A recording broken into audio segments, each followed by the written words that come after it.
John, with respect, a veteran of the media industry in this country, former president of CNN, a serial founder of media companies, modern day media companies. Lucas talked about what happens next, and the expectation, I believe you share this view, is that this will go on for many months. There will be challenges along the way in the antitrust context. This is going to be a saga that plays out longer than Game of Thrones did, because, not only do you have shareholder issues, your questions potentially, but you've already got the creative community in Hollywood rising up. The Directors Guild wants to sit down with Netflix. The theater owners are worried that Netflix is going to severely reduce, movies released in theaters. Overall, it reduces competition for producers and writers radically. And then, of course, the biggest factor is going to be the political aspect. Not only does David Ellison's dad, Larry Ellison, who has funded the Paramount takeover, have a close relationship with Donald Trump, who I think had been licking his chops at the idea of combining CNN with CBS News, which is already trying to veer a little more to the right. But you have that in play. But then you've got Gavin Newsom, who's the entertainment economy drives so much job growth, revenue in California alone, that I'm sure he's going to get involved in this as well. So it's so buckle up and stay tuned.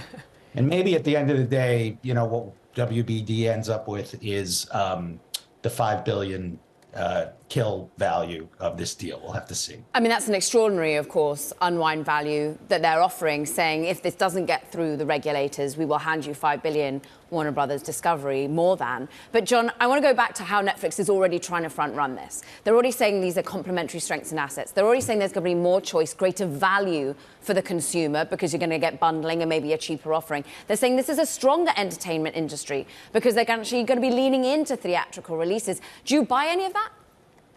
Oh, I buy some of it. We just don't know how much more consumers are going to have to pay for this new and improved, bigger, better than ever, one big, beautiful streaming company.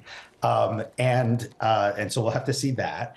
But bottom line, there are going to be fewer buyers for creative product. Also left begging in this, though, and I think it's really worth talking about, especially on a tech-focused show. Netflix's biggest problem is not market share versus Amazon or Disney Plus or what have you. The bigger problem is YouTube. YouTube commands far more viewing time, almost double the viewing time that Netflix does right now. And Netflix has been busy trying to poach YouTube creators.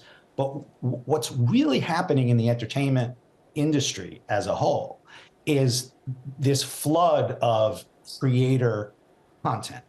And this deal does nothing to address that. Yes. They could have spent far less money and bought a creator studio that could very well have a much larger impact moving forward than gaining some really great titles. I mean, the IP of Harry Potter and Friends, that alone is worth a lot of money to. So what we're debating here is value, right? This is where Warner Brothers Discovery is trading. I'm just making a sort of mechanical observation. The share price is around $25 a share. Guys, give me Warner Brothers Discovery for a sec, please. The Netflix offer is $27.75 a share, which Lucas explained gets you basically 2/3 of the business. You seem to be questioning the value.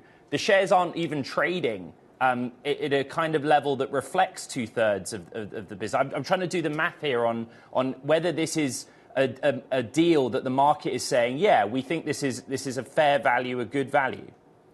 I don't think the market has grasped the tidal wave that is being unleashed even as we speak, and is only going to grow thanks to AI, which puts more tools into the hands of more creators. And so I think there's going to be a reckoning at some point, not this week, not maybe this year, over the next 12 months, but that's what's happening in the entertainment industry. So this could end up being looked upon as one of the last great old media deals.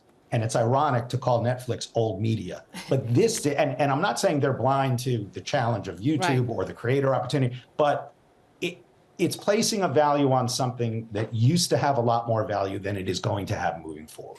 Jon, what's so great about you is because you're building Hang, which is all about Gen Z interacting with brands, because you built an AI business that you sold to Apple, you are in the new media, but you also did help run CBS and CNN.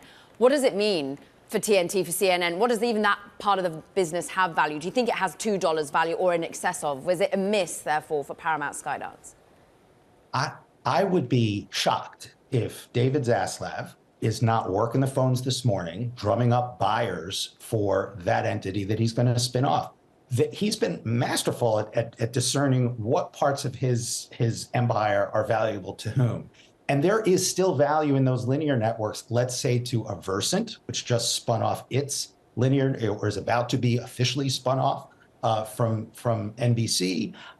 Sinclair and Nexstar, the massive and growing local broadcasters, might be interested in becoming both, right? So there are potential buyers out there, and Zaslav may have just figured, look, the sum of the parts is actually greater than the whole if I do this right.